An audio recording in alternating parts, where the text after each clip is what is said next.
Man, people out on these streets lying on Canelo as Terence Crawford's team gets busted telling a story, or at least being connected to somebody that told a story on Canelo, as Stephen Espinoza comes out and tells the truth about the deal. Let's talk about that in this video.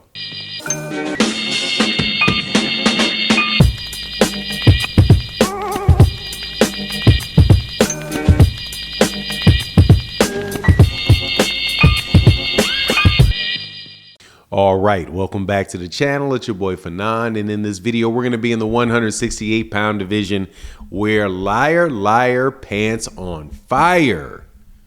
Woo! Stephen Espinoza, former head of Showtime Sports, one of the best sports executives, especially in boxing in the sport, came out on Twitter to deny what Dana White said about the card that he and Turki Al-Sheikh and Terence Crawford was at. What they said about Canelo Alvarez's card and certain guarantees that were made. Now, if you keep doing this, you very well may have a hard time getting done what you want to get done. Now, specifically, what am I talking about? Before I get into the details, let me welcome you back to the channel. If you are new to the channel, please accept my invitation to hit the subscribe button and hit the bell icon so you can be notified of when we release more videos. And if you're a longtime subscriber and supporter of the channel, thank you guys so much for your continued support. Let's chop it up. Look, man, there's a battle going on in the United States in boxing. It is the United States that is the most lucrative prize geographically in the sport of boxing.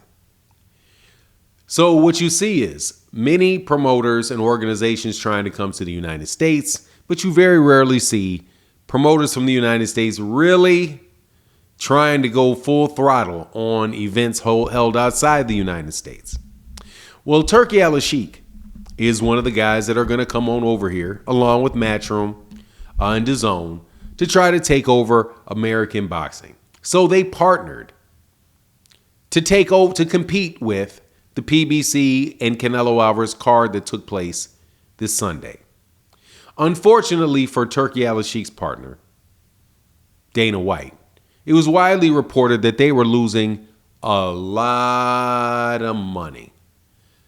$20 million in the red well before the fights took place. Difficulties getting rid of some extremely high-priced tickets. And in the midst of this, you could see the attitude and the frustration on Dana White's face. So he was asked about it. And he said something that apparently, according to Stephen Espinoza, was a bold-faced lie about Canelo Alvarez and the PBC. When he said that he, Dana White, and the UFC had been unsanctimoniously kicked off of their date by the MGM, the date that the UFC had at the T-Mobile Arena in Vegas, and they were given the Sphere.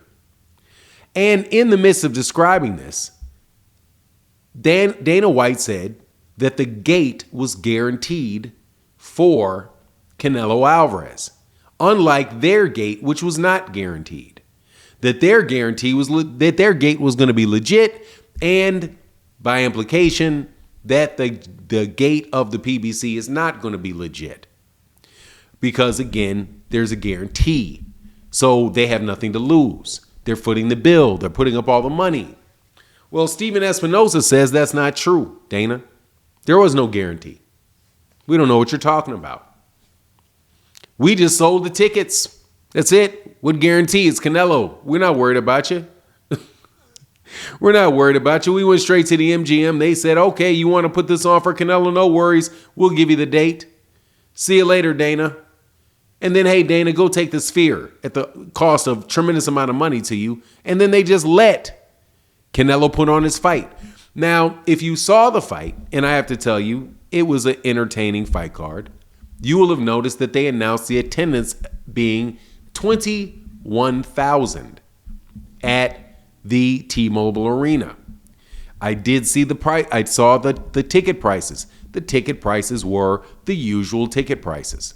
They were not ridiculously priced. They were reasonably priced for a Canelo Alvarez fight of that level. So we'll see what it winds up being. I doubt that it will be 25 million just off those ticket prices, but I could be wrong. That said, they earned it. According to Steven Espinoza, they earned it. They just went in and sold tickets for a guy that sells tickets. And that, in boxing right now, is a very novel idea. I have to tell you. It is a novel, it's a novel idea. Because right now, what people are looking for is guarantees. There was an interview with Shakur Stevenson where Shakur Stevenson was talking about why he accepted a Joe Cordina fight.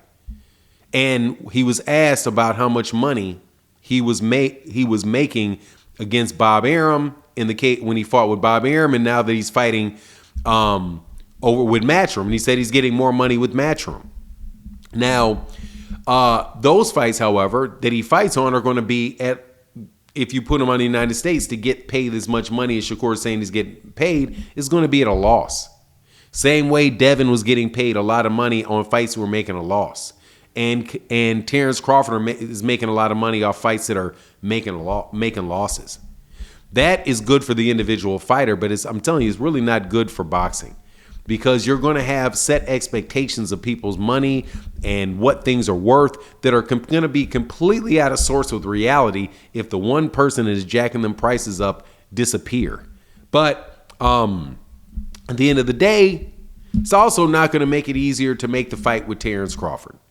Terence Crawford is the guy that while Turki Al-Sheikh is going up against Canelo Alvarez the same night, Turki Al-Sheikh is literally across the street with Terence Crawford and talking on a UFC card about fighting Canelo Alvarez. You're literally competing with this guy, trying to take money out of his pocket at the same time, telling him, hey, let's work together. I don't know if that's gonna fly for Terence. Not that that's the issue of the UFC's issue. That's not the UFC's issue. And it's not necessarily Turki Al-Sheikh's issue. But still, it's a real thing as far as those guys getting that fight. But in conclusion of this video, though, I got to say, people that are talking about Terence Crawford fighting Canelo Alvarez after that fight with Berlanga, that are saying, hey, because of what Canelo did to Berlanga, I can't see Terence Crawford doing anything with him.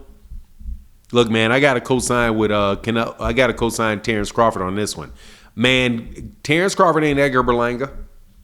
And Edgar Berlanga is the type of guy that Canelo likes to fight. He's bigger, slower.